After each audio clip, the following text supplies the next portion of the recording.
il faut rassurer les parents des enfants contaminés. Il y a peu de risques de complications même si le nombre des personnes victimes de cette maladie augmente en Europe. Selon l'Agence européenne de sécurité alimentaire, la France est particulièrement touchée par cette infection grave.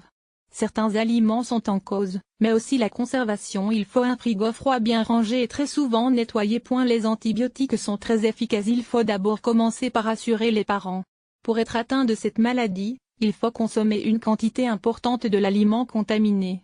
Ce qui n'a pas été le cas à Nantes. Ensuite, les parents ayant été prévenus par la mairie, ils vont surveiller leurs enfants en leur prenant la température et en les interrogeant bien pour savoir si des maux de tête apparaissent. Au moindre doute, le médecin prescrira des antibiotiques qui sont très efficaces sur ce microbe, une bactérie, donc heureusement sensible aux antibiotiques, qui s'appelle la listeria, d'où le nom de la maladie. La listériose est une infection qui peut être grave si elle se complique par une septicémie, une infection généralisée, ou, et ce n'est pas mieux, une infection du cerveau. Le décès survient dans près de 20% des cas, ce qui est énorme, surtout chez les plus de 70 ans, les femmes enceintes et les personnes présentant un système immunitaire affaibli.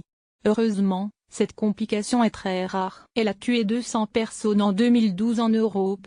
Des malades qui n'ont pas pu profiter à temps d'un traitement antibiotique efficace. La listériose s'attrape en mangeant des aliments contaminés, principalement des produits prêts à consommer à base de poisson et de viande, par exemple, du poisson fumé et du jambon en tranches, mais aussi de produits laitiers, en particulier des fromages. Comme à Nantes où la mairie a été alertée par un des fournisseurs des cantines de la ville, la société Les Paysans Fromagers Nantais, qui aurait livré 600 portions de fromage contaminé servis dans les cantines. C'est un autocontrôle de cette société qui a mis en évidence la présence de la listeria dans leurs produits. L'affaire Lactalis a appris aux industriels que la dissimulation n'était pas un bon réflexe.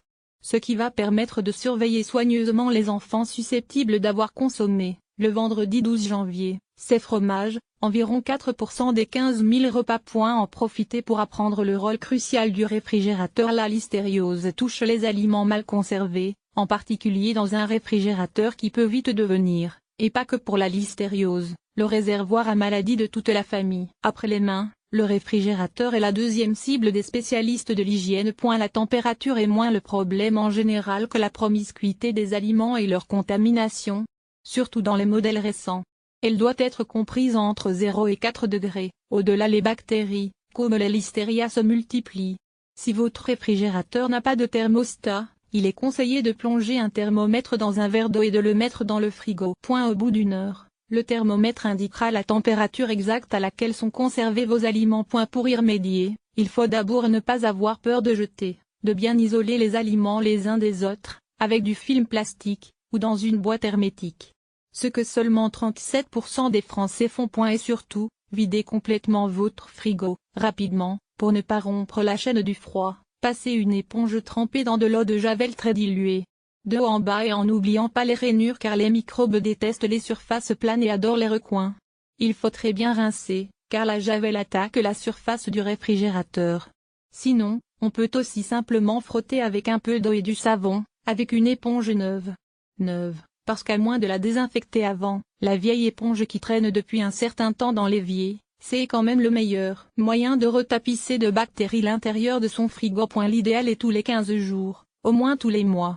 Mieux vaut en effet un nettoyage fréquent qu'un briquage méticuleux trop épisodique.